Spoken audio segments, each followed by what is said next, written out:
Hi and welcome to my channel. Today I'll analyze the astrology of this new moon in Cancer. As always, new moons are new beginnings as the sun, male/yang principle unite with the moon, yin/female principle, opening a portal for manifestation of the energies of the sign they're in. In this case is Cancer. Let me remind you that the new moon, as most astrological events, not necessarily manifests the day of, but opens up a portal that can last up to 6 months. Now, this new moon is ruled by itself, as is in rulership in Cancer. The moon represents your mood, your emotions, intuition, comfort, nurturing, etc. And Cancer is the sign of the animal that doesn't leave the house. It has an exoskeleton, so it's very protective. Cancer is a water sign, so it rules feelings and is comfortable with going with the flow. And it's cardinal, so it's comfortable with initiating something new in line with the new moon energy. And it could be very strategic and motivated. Now, Cancer is home-oriented, family-focused, caring, cyclical, like the moon, so it can be moody, it changes quickly, but it's very instinctive, also very private, attached, and security-seeking, but it's soft in the inside in spite of the outer shell, so it's very receptive. This coincides with the time of the year that kids are at home on vacation and it's time for family planning and for fun. Now, this new moon is in conjunction with Jupiter, the great benefic, that is exalted in Cancer. And Jupiter is larger than life. It rules growth, abundance, optimism, faith, wisdom, philosophy, freedom, etc. Jupiter uplifts, expands, and teaches, though it can be in excess, so it could lead to overindulgence or unrealistic expectation. And Jupiter is also Cassimi right before the new moon, which means that it becomes one with the sun within 1 degree. It's like being crowned by the king itself, amplifying Jupiter's splendor and potency. Now, when a planet is Cassimi, is basically the death and rebirth of the planet. It's like it resets the synodic cycle between the sun and the planet.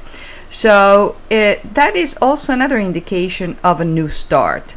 And Jupiter rules Sagittarius and Pisces, traditional, and Sagittarius represents the quest for meaning, the drive to explore the world through exploration, travel, learning.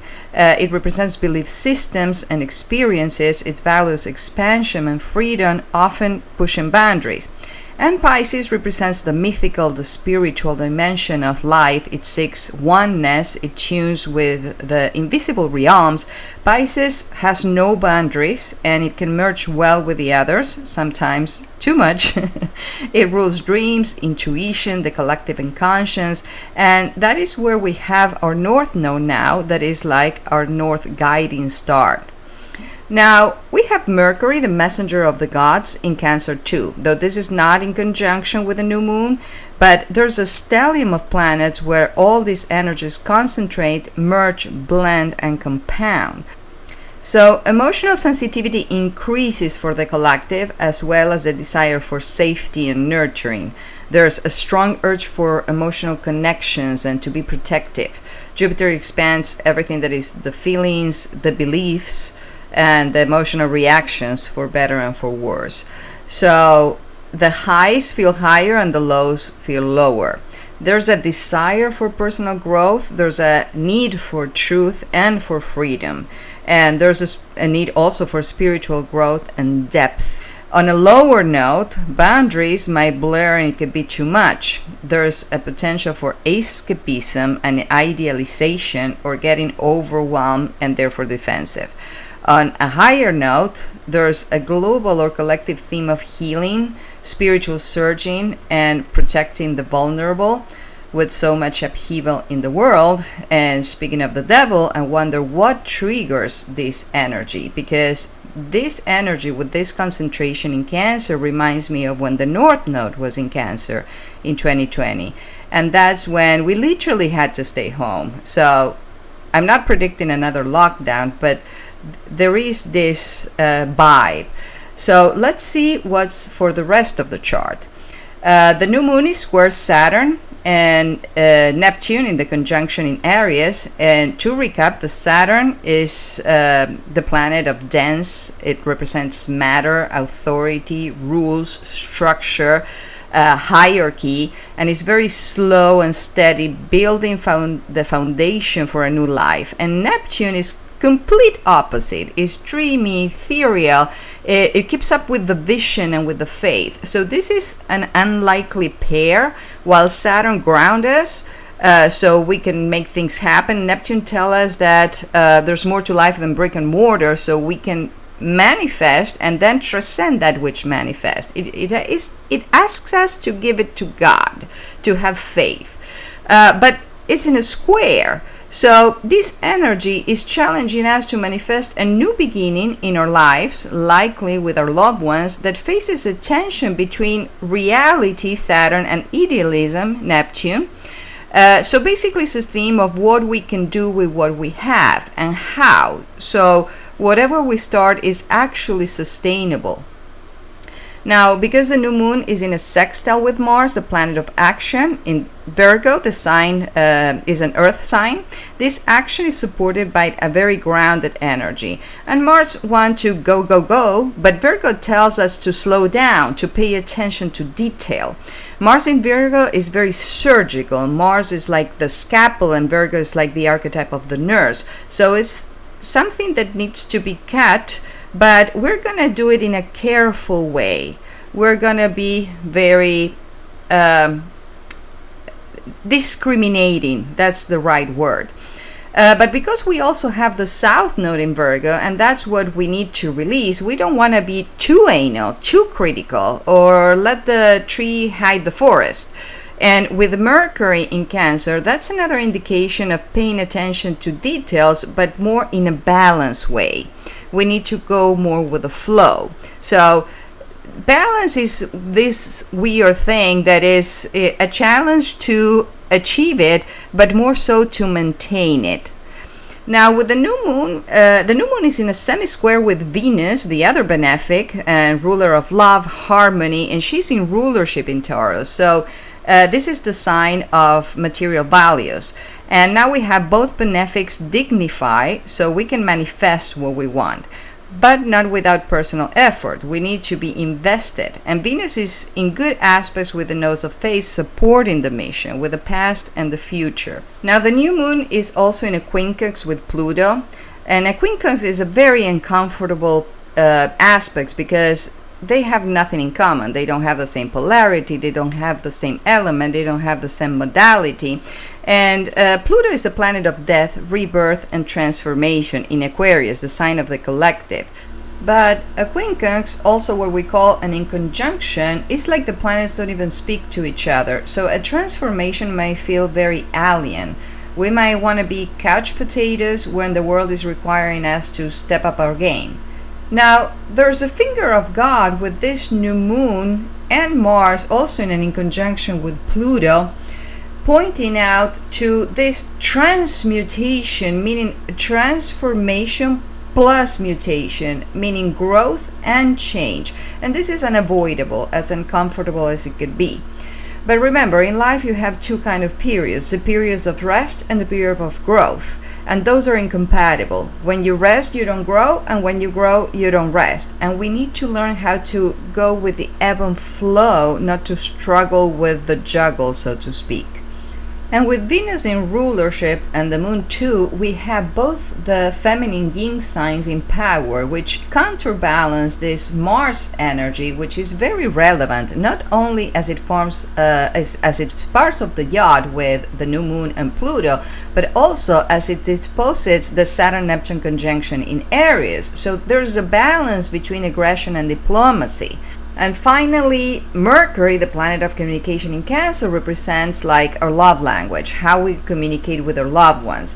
They say that between what is said and not meant, and between what is meant and not said, most of love is lost, because we're more comfortable with sending someone to hell than saying sorry.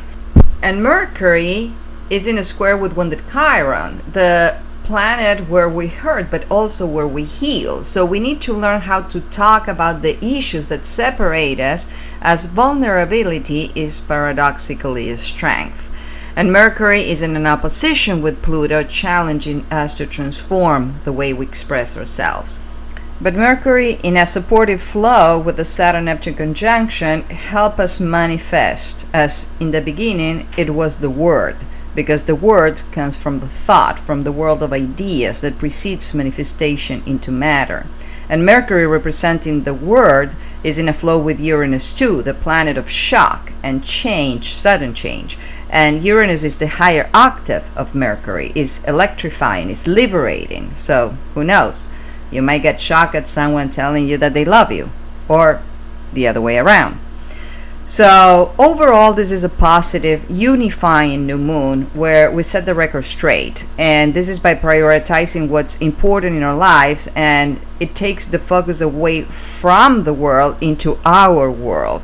And just as astrology is above, so below, the world is also a reflection of us, as within, so without, and the other way around.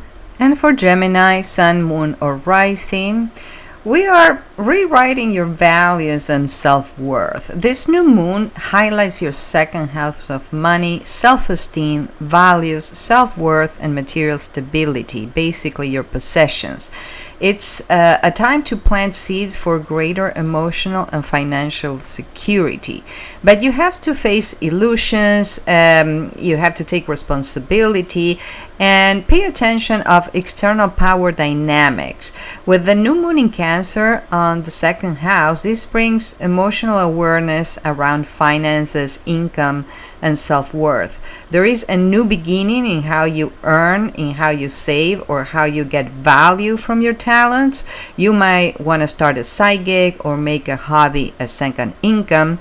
Sometimes it's a little bit hard to juggle the transition. If you have a 9-to-5 job, then you would need like a 5 to 9 side gig that it might not be paid in the beginning, but you might enjoy doing. And it takes like about 6 months of sacrificing and putting other things aside that you might want to have fun, especially in the summer, in order to launch this thing that it can make a difference. You need to feel more emotionally aligned with how you make a living. And they say that if you do what you love, you don't work a day in your life. And, you know, that's just a saying. But you want to enjoy a third of your day. We're supposed to spend a third of the day sleeping, a third of the day working, and a third of the day living. So the third that belongs to how you earn your living, it should be somehow enjoyable. Now this is in a square with the Saturn-Neptune conjunction in Aries in the 11th house. And Saturn is challenging you, your long-term dreams, your social affiliations, that's your group of people support your mission, is in alignment with your bigger vision. And Neptune might blur the boundaries in group dynamics. And are you sacrificing your values to fit in, or are you going with the herd regardless of where you want to go? So those are all things that you want to assess. And this square challenges you to stay grounded in your worth while participating in larger groups. But not to compromise. If anything, you can negotiate with others because it has to work for all. Now, with the yacht to Pluto in Aquarius, I don't know, sorry, there's something wrong with my mic. I'm checking my connections. With the yacht to Pluto in Aquarius in your 9th house, Pluto is radically transforming your beliefs and your worldview, and is in pursuit of truth. You might question what you believe in, and you might be open-minded more than before. You might be able to see things in a different light. You might be able to question your beliefs because you're being pressured to evolve spiritually and even educationally. You might consider going back to school to upgrade your resume.